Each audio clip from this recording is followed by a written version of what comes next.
Hello दोस्तों, 1759 का समय आ चुका था और अब भी मुगल साम्राज्य का वजीर गाजिउद्दीन फिरोज जंग का प्रभाव अपने चरम पे बना हुआ था। अब न सिर्फ वो मुगल साम्राज्य की सत्ता अपने हाथों में लिए था, बल्कि मुगल साम्राज्य के लिए शासक निर्माता की भूमिका में भी आ चुका था। और इसी क्रम में मुगल साम्राज्य के शासक आलमगीर द्वितीय को वो गद्दी से हटा देता है और उसके पुत्र अली गौहर को मुगल साम्राज्य की सत्ता सौंपता है। 1759 में अली गौहर ने अपना राज्याभिषेक शाह आलम की उपाधि के साथ करवाया और दोस्तों दिल्ली की सत्ता संभाल ली। लेकिन दिल्ली की सत्ता पे शाह आलम द्वितीय एक शासक की भांति जरूर रहा।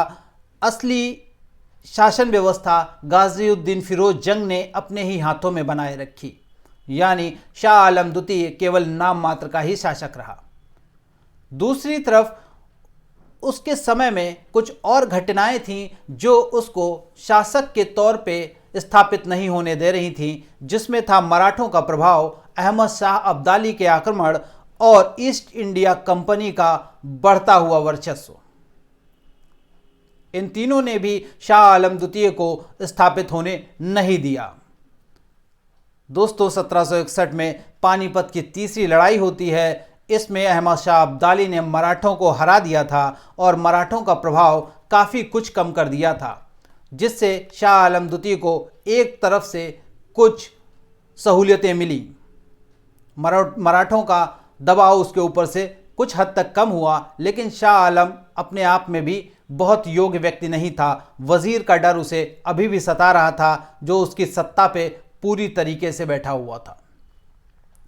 1764 में होता है बक्सर का युद्ध और जिसके पीछे दिमाग होता है शाह आलम द्वितीय का। शाह आलम द्वितीय ने अवध के नवाब शुजाउद्दौला तथा बंगाल के पूर्व नवाब मीर कासिम से एक संधि की कि ईस्ट इंडिया कंपनी को किसी तरीके से हिंदुस्तान से पुनः इंग्लैंड भेज दिया जाए या यहाँ से उनकी सत्ता को समाप्त कर दिया जाए।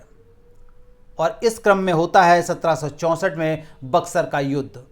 लेकिन दांव उल्टा पड़ता है और British East India Company Shah Alam द्वितीय को यानी मुगल साम्राज्य के शासक को हरा देती है। और इसके साथ ही ईस्ट इंडिया कंपनी का प्रभाव हिंदुस्तान पे बहुत ही अधिक होने लगता है, बहुत ज़्यादा बढ़ जाता है, क्योंकि उसने मुगल साम्राज्य के शासक को ही पराजित कर दिया था। दोस्तों हार के बाद शाह आलम द्वितीय को ईस्ट इंडिया कंपनी के साथ इलाहाबाद की संधि करनी पड़ती है, जिसके अंतर्गत वो 26 लाख रुपए के सालाना खिराज पर बंगाल, बिहार और उड़ीसा की दीवानी अंग्रेजों को यानी ईस्ट इंडिया कंपनी को सौंप देता है। और एक तरीके से पहली बार पूरी तरीके से मुगल शासक अंग्रेजों का पेंशन भोगी हो जाता है, यानी अब मुगल साम्राज्य की सत्ता अंग्रेजों के हाथों में आ जाती है और शासक पेंशनधारी के रूप में नियुक्त हो जाता है। मराठों की सहायता से 1771 में शाह आलम द्वितीय फिर से दिल्ली की सत्ता हासिल करना चाहता है, क्योंकि एक तो उसको अपने वजीर का डर था और दूसरी तरफ अंग्रेजों का भी प्रभाव बहुत ज़्यादा बढ़ गया था। इसलिए शाह आलम द्वितीय को डर लगने लगा था दिल्ली की तरफ आने में। लेकिन मराठों से वो एक समझौता करता है और 1771 में उनकी सहायता से वो वापस दिल्ली आता है।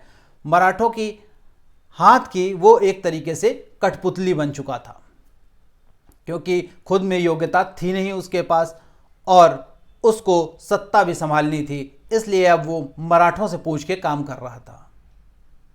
फिर आता है 1803 से 1805 का समय, जिसमें दूसरा आंग्ल मराठा युद्ध होता है। और दोस्तों इस युद्ध में ईस्ट इंडिया कंपनी की फौजों ने जनरल शेख के नेतृत्व में महादजी सिंधिया की मराठा सेना को दिल्ली के निकट परास्त कर दिया और मराठा प्रभाव और भी कम होता चला गया।